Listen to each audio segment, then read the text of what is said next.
টাইগাররা মাঠে, বিসিবি কর্তারা ঘরে। আন্তর্জাতিক ক্রিকেটে ফেরার লগ্ন চলে এলেও বোর্ডে সভা হয় না 11 মাস ধরে। দল গোছানোর কাজ শেষ করেছেন নির্বাচকরা, বাকি কেবল আনুষ্ঠানিকতা। শনিবার বিকেলের পর ঘোষণা।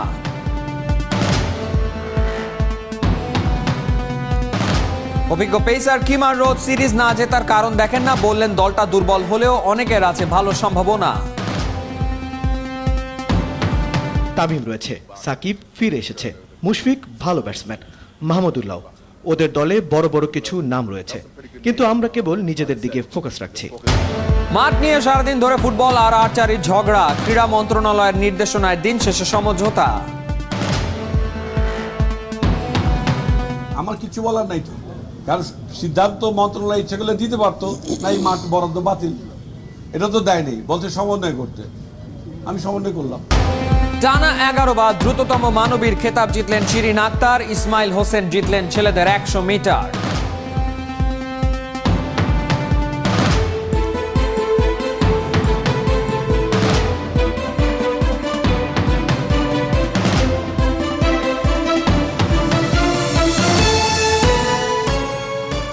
স্বাগত 71-এর খেলাযোগে, আপনাদের সাথে আছি আমি ফাহিম রহমান। টাইগাররা মাঠে, বিসিবি কর্তারা ঘরে। আন্তর্জাতিক ক্রিকেটে ফেরার লগ্ন চলে এলেও বোর্ডের রুমে রুমে এখনো আলো জ্বলে না। 11 মাস ধরে কোনো সভা হয় না, ঠেকার কাজ চলছে ফোনে ফোনে। আর তাই আটকে আছে শেখ হাসিনা ক্রিকেট কমপ্লেক্স নির্মাণ প্রক্রিয়া। ঢাকা লিগের খবর কেউ জানে না। প্রযুক্তির সহায়তায় ভারতীয় ক্রিকেট বোর্ড কিংবা আইসিসির সভা সমাবেশ করলেও বিসিবি ওসবে নেই। রিয়াসাদ আজিমের রিপোর্ট। সব চলছে আবার অচলাবস্থা। দেশের সবচেয়ে জনপ্রিয় আলোচিত সংগঠন বাংলাদেশ ক্রিকেট বোর্ড চলে জাদুর কাঠিতে ভর করে। বাংলার হাসি কান্না, সুখ দুঃখের প্রধান অনুষঙ্গ ক্রিকেট আর ক্রিকেটারদের উন্নতি, প্রচার, স্বপ্ন সবখানে বিসিবি যেন নিউক্লিয়াস। সাকিব, তামিম, মাশরাফিদের বীরত্ব গাথার বড় একটা অংশ ক্রিকেট বোর্ড। করোনাকালে মাঠে খেলা ফেরানো, বায়োবাবলের অসাধারণ ব্যবস্থাপনা বিসিবির কর্মদক্ষতার নির্দেশক। করোনাকালে বাংলাদেশ ক্রিকেট বোর্ড যা করেছে তা বিশ্বে বিরল। ক্রিকেটার থেকে সংগঠক, কোচ থেকে সাংবাদিক, কার পাশে ছিল না বিসিবি। বোর্ড খরচ করেছে কোটি কোটি টাকা। নাজমুল হাসান পাপনের উদ্যোগ হয়ে ওঠে অনন্য মডেল। তারপরও বিসিবি অচল। গেল প্রায় 11 মাস হয় না কোনো বোর্ড সভা। কেন? উত্তরে আসে বিখ্যাত করোনার চর্বিত চর্বণ, তবে তা টেকে না কোনো যুক্তিতে। বিসিবি স্পোর্টস ফেডারেশনের রোল মডেল সেই বিসিবি সভা না করলেও ফুটবল থেকে হকি কিংবা আর্চারি সব ফেডারেশনে বোর্ড সভা হয়েছে স্বাস্থ্যবিধি মেনে। অথচ তামিম ইকবালকে ওয়ানডে অধিনায়ক বানানোর পর থেকে ঘুমিয়ে ক্রিকেট বোর্ড। অবাক হতে হয়, গেল বছরের 8 মার্চের পর কোনো ভার্চুয়াল সভা আয়োজনের উদ্যোগও নেয়নি দায়িত্বশীলরা। বর্তমান কমিটি দায়িত্বে 39 মাস ধরে দীর্ঘ সময়ে বোর্ড সভা হয়েছে মাত্র 9টি। বোর্ড সভা নিয়ে উদাসীন বিসিবি। শেখ হাসিনা ক্রিকেট কমপ্লেক্সের জায়গা বুঝে পাবার 2 বছরেও নির্মাণকারী থেকে নকশা কোনোটাই চূড়ান্ত হয়নি। তাই ঢাকা প্রিমিয়ার লিগ বোর্ড সভার মতোই হিমঘরে। নির্বাচক প্যানেলের মেয়াদ ফুরোয়, তবে তাতে নতুন প্যানেল যেমন দেয়া হয় না শূন্যস্থান পূরণও। করোনাকালে বিসিবি থেমেছে যেখানে বছরখানেক আগে, সেখানে যোজন দূরত্বে এগিয়েছে বিশ্ব ক্রিকেটের অন্য সংস্থাগুলো। আইসিসি ভার্চুয়াল সভা করেছে একাধিকবার, বার্ষিক সাধারণ সভা করেছে বিসিসিআই।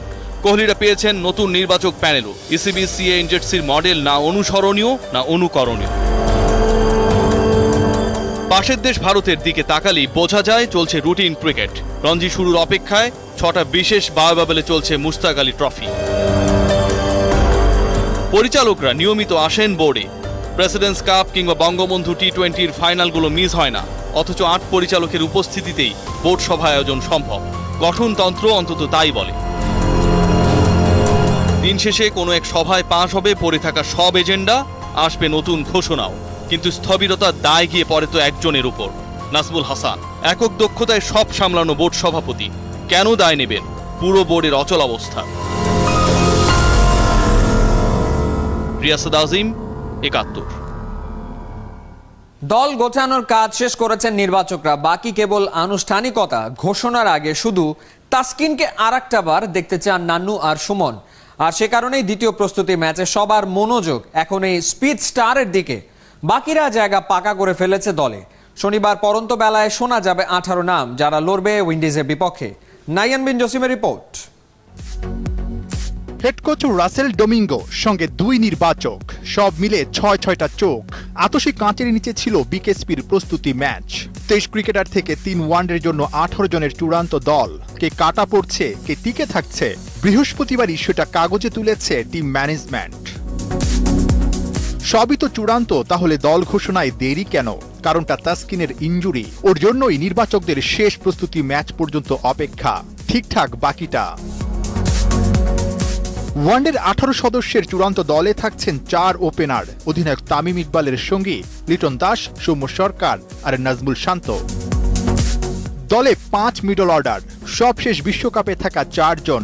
মুশফিক, মাহমুদুল্লাহ, মিঠুন, মোসাদ্দেক তো আছেনই, সঙ্গে এবার তরুণ আফিফ হোসেনেও ভরসা রাখছেন নির্বাচকরা। অলরাউন্ডার ক্যাটাগরিতে সাকিব আল হাসান আর মোহাম্মদ সাইফুদ্দিন, এই দুজনের বিকল্প কোথায়? ওয়ানডে দলে মেহেদী মিরাজকে চ্যালেঞ্জে ফেলেছিল শেখ মেহেদী। মিরাজকে নিয়ে দ্বিধাদ্বন্দ্বে ছিল টিম ম্যানেজমেন্ট, কারণ সাম্প্রতিক পারফরম্যান্স। কিন্তু উইন্ডিজের বিপক্ষে রেকর্ড বিবেচনায় ওর জায়গা হয়েছে মূল দলে। তাই শেষ পর্যন্ত ওয়ানডে দলে জেনুইন স্পিনার হিসেবে 2 মেহেদীর মুখেই হাসি ফুটছে। পেস আক্রমণে মুস্তাফিজের সঙ্গী আরেক বাঁহাতি নবাগত শরীফুল ইসলাম।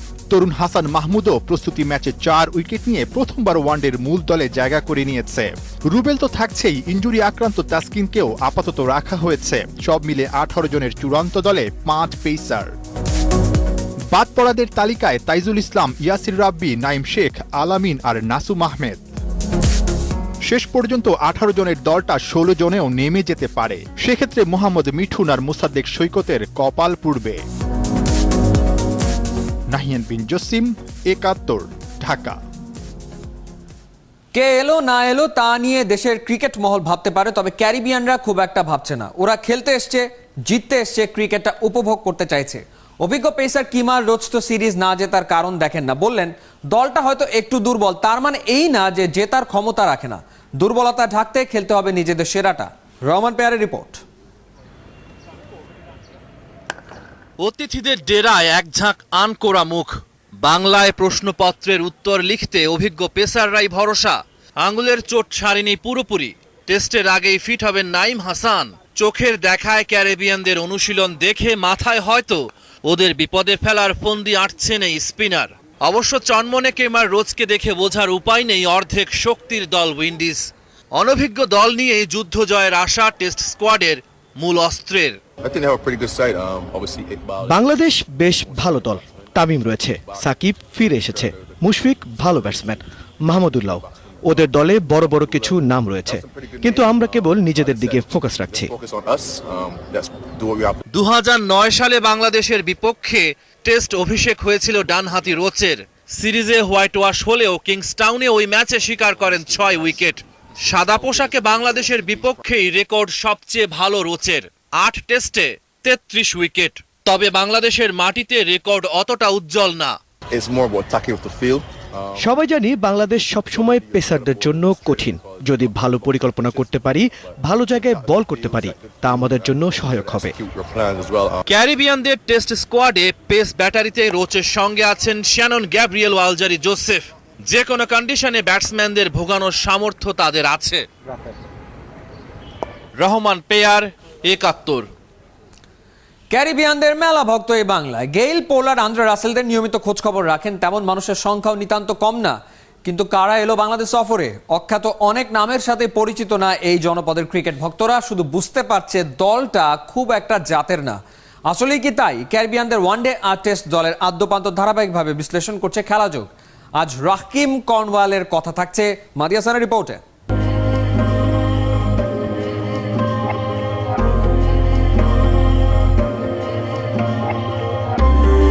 ওজন কত সেটা শুনে বিষয়টা মস্তিষ্কে সিগন্যাল পাওয়া মাত্রই আপনার নিজের মাথাটাই লাগতে পারে বড্ড ভারী। একজন মানুষ একাই 140 কেজি। স্যার ভিভিয়ান রিচার্ডস কতটা ভালো ব্যাটসম্যান ছিলেন সেটা বুঝাতে রাকিম কর্নওয়ালের ভালো স্বাস্থ্যকে প্রতীকী ছবি হিসেবে যদি ব্যবহার করা হয়, তাহলে তার উচ্চতা নির্ঘাত কোটনি ওয়ালশ বোলার হিসেবে কতটা বিধ্বংসী উচ্চতায় পৌঁছেছিলেন সেটার রেফারেন্স 6 ফুট 6 ইঞ্চি। ফিটনেসের কড়াকড়ির যুগে এরকম একজন ক্রিকেটারও যে আছেন বা থাকা সম্ভব সেটাই তো ঘোরতর বিস্ময়। ইয়ো টেস্টের দাদাগিরির সময়ে তাকে জীবন্ত জাদুঘর ঘোষণা করতে পারেন বিরাট কোহলির মতো স্বাস্থ্য সচেতন খুঁতখুঁতে ক্রিকেটাররা। রাহাকিম কর্নওয়ালের চাইতে বেশি ওজনের আন্তর্জাতিক ক্রিকেটার আন্তর্জাতিক ক্রিকেটই তো দেখেনি কখনো। ওজন, উচ্চতা সব মিলিয়ে টেস্ট দলে ডাক পাওয়া অলরাউন্ডারের প্রত্যেকটা পদক্ষেপে অন্যরকম এক অভিজ্ঞতা। ছোট্ট ক্যারিয়ারে পৃথিবীর যেখানেই খেলতে গেছেন গণমাধ্যমের আগ্রহের কারণ হয়েছেন। কি খেলেছেন বা করেছেন সেটা পরের হিসেব। ফেলুদার সোনার কেল্লা অভিযানের মতো রাহাকিম কর্নওয়ালের এই মেদভুরির হাইওয়ে নিয়ে বিশ্ব গণমাধ্যমে অভিযান কম হয়নি। ওয়েস্ট ইন্ডিজের টেস্ট দলের এই অলরাউন্ডারের ব্যাটসম্যান হিসেবে জাতীয় দলে এখনো বলার মতো কোনো অর্জন নেই। ব্যাটসম্যান পরিচয় নিয়ে খেলা শুরু হলেও স্পিন বোলিংয়ের কারণে মূলত স্কোয়াডে ডাক পেয়েছেন। সেটারই সাক্ষী দেয় তার খেলা 3 টেস্ট আর 65 ফার্স্ট ক্লাস ম্যাচের পরিসংখ্যান। 4-6 উইকেট অথবা উদযাপন। ওয়েস্ট ইন্ডিজের ক্রিকেট মানেই তো এন্টারটেইনমেন্ট। তবে রাহাকিম কর্নওয়াল শুধু ক্যারিবীয় ক্রিকেট নয়, খেলাটার ইতিহাসেই বিরলতম সে ব্যক্তি যার বিনোদন প্রত্যেকটা ভাজে ভাজে।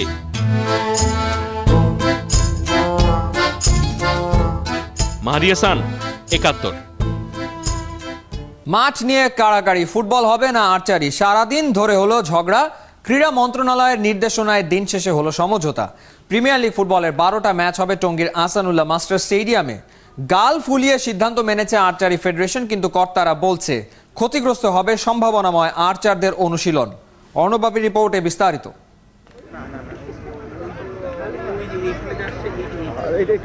উদ্দেশ্যটা কি তবে শোডাউন? স্থানীয় কাউন্সিলর ও বাফুফের সদস্য নূর ইসলাম নুরুর সাথে সাধারণ সম্পাদক আবু নাইম সোহাগও হাজির। দেখে মনে হতে পারে এ যেন চট দখলের মতো করেই মাঠ দখলের পায়তারা। কোণঠাসা আর্চারি ফেডারেশনের কর্তারা। ফুটবল আর আর্চারি ফেডারেশনের সাথে তৃতীয় পক্ষ স্থানীয়রা। মাঠ নিয়ে আলোচনা শুরুর আগেই তুমুল কথার লড়াই। সবার আগে প্রশ্ন ওঠে টঙ্গীর আহসানুল্লাহ মাস্টার স্টেডিয়ামেই কেন নজর পড়ল বাফুফের? গেল কয়েক বছর এখানে অনুশীলন করেই দেশের আর্চাররা পৌঁছেছে ভিন্ন উচ্চতায়। 5 দলের এসএ গেমসে ফুটবল যখন তৃতীয়, নেপালে 10টা স্বর্ণ জেতা আর্চারি ফেডারেশন সুখী পরিবার। সরাসরি অলিম্পিকে খেলার গৌরব অর্জন করার রোমান্সানা লাল সবুজের অহংকার। তীরন্দাজদের নিরাপত্তা, করোনা পরিস্থিতিতে অনুশীলন, পুরো স্টেডিয়াম কমপ্লেক্স নিজেদের মতো করে সাজিয়ে নিয়েছিল আর্চারি ফেডারেশন। এখানে ফুটবল আয়োজন করা হলে ড্রেসিং রুমের জন্য ভাগাভাগি করতে হবে এই জিম, ছেড়ে দিতে হবে আরও বেশ কয়েকটা রুম। সামনেই অলিম্পিক, তার আগে এমন কাণ্ড মানতেই পারছেন না আর্চারি ফেডারেশনের বিদেশি coach. I need 100% flexibility. If one day one bow is broken or some equipment failure, next day I have to find a solution. অত শত বোঝার সময় নাই প্রিমিয়ার লিগের জন্য বাফুফের এই মাঠটাকেই চাই। এক প্রকার পরিস্থিতির চাপে পড়ে মেনে নিতে বাধ্য আর্চারি ফেডারেশন। এই সমঝোতার প্রভাব পড়বে কি আর্চারদের ওপরে? আমার কিছু বলার নাই তো, কারণ সিদ্ধান্ত মন্ত্রণালয় ইচ্ছা করলে দিতে পারতো, না এই মাঠ বরাদ্দ বাতিল, এটা তো দেয়নি, বলছে সমন্বয় করতে। আমি সমন্বয় করলাম, আমি তো মন্ত্রণালয়ের সিদ্ধান্ত মেনে নিলাম। আমরা 12টা দিন এসে ম্যাচ আয়োজন করে যাব। সেই 12টা দিনের ফিক্সচার আমরা আর্চারি ফেডারেশনকে আগে থেকে জানাবো। আগে পরে যেটাই হোক, শেষটা হয়েছে এভাবেই। বিপিএল এর ক্লাব উত্তর বাড়িধারার হোম ভেন্যু হচ্ছে টঙ্গীর এই স্টেডিয়াম। বড় স্বপ্ন দেখার আগে তীরন্দাজদের প্রয়োজন নিজস্ব একটা স্টেডিয়াম। সেটা ভাবার কেউ কি আছে? অর্ণব বাপি, 71। বসুন্ধরা কিংস ও আবাহনীর মতো জয় দিয়ে বাংলাদেশ প্রিমিয়ার ফুটবল লিগ শুরু করেছে শেখ রাসেল ক্রীড়া চক্র। প্রতিপক্ষ ব্রাদার্স ইউনিয়নকে তারা হারিয়েছে 2-1 গোলে। 3টি গোলই হয়েছে ম্যাচের প্রথমার্ধে। খেলা শুরুতেই ফ্রি কিক কাজে লাগিয়ে এগিয়ে যায় শেখ রাসেল। আব্দুল্লাহ শট প্রথম পোস্টের কোনা দিয়ে কাঁপিয়ে দেয় ব্রাদার্সের জাল। 3 মিনিট পর ব্যবধান দ্বিগুণ করে সাবেক চ্যাম্পিয়নরা। 32 মিনিটে পেনাল্টি থেকে ব্যবধান কমায় ব্রাদার্স। জোনা পিওর করা গোলের পর আর কোনো দল লক্ষ্যভেদ করতে পারেনি। শনিবার লিগের 4র্থ ম্যাচে মুখোমুখি হবে সাইফ স্পোর্টিং আর রহমতগঞ্জ। শিরিন আক্তারের গতির সাথে কেউ পারে না। টানা 11 বছর ধরে 100 মিটার স্প্রিন্ট অন্য কেউ জেতে না। আবারও দেশের দ্রুততম মানবী শিরিন। নতুন কোনো গতি মানবের দেখা মেলেনি জাতীয় অ্যাথলেটিক্সে। ইসমাইল হোসেনই গলায় তুলেছেন শ্রেষ্ঠত্বের পদক। শুধু সেরা হয়েই ক্ষান্ত হননি, গড়েছেন জাতীয় রেকর্ড। ইসমাইল না, কাণ্ডটা ঋতু আক্তারের হাই জাম্পে। অর্ণবাবী রিপোর্ট। প্রতিবারের মতো আকর্ষণের কেন্দ্রে 100 মিটার স্প্রিন্ট, নৌবাহিনীর ইসমাইলের এবারও বাজিমাত। 10.55 সেকেন্ড সময় নিয়ে জিতলেন বাংলার দ্রুততম মানবের খেতাব। একই ইভেন্টে নারীদের বেলায় পাল্টায়নি চিত্রটা। গুঞ্জন ছিল এবার কি নতুন কেউ নাকি শিরিনি পড়বে সেরার মুকুট। নিজেকে আরো একবার করলেন প্রমাণ। 100 মিটার স্প্রিন্টে 11.80 সেকেন্ড সময় নিয়ে ছুঁয়ে ফেললেন ফিনিশিং লাইন।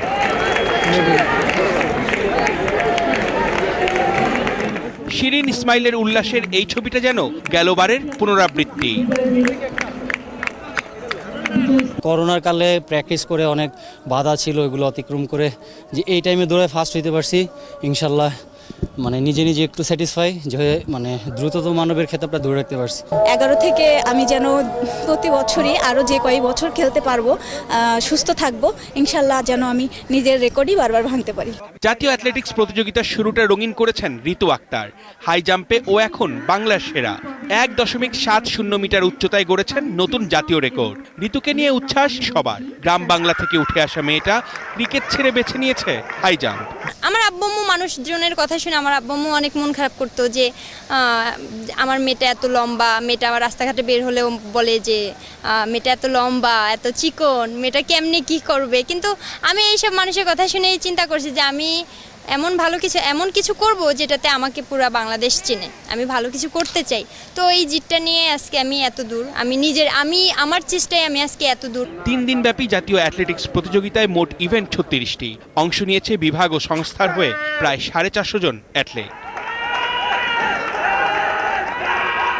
অর্ণব বাপি, 71।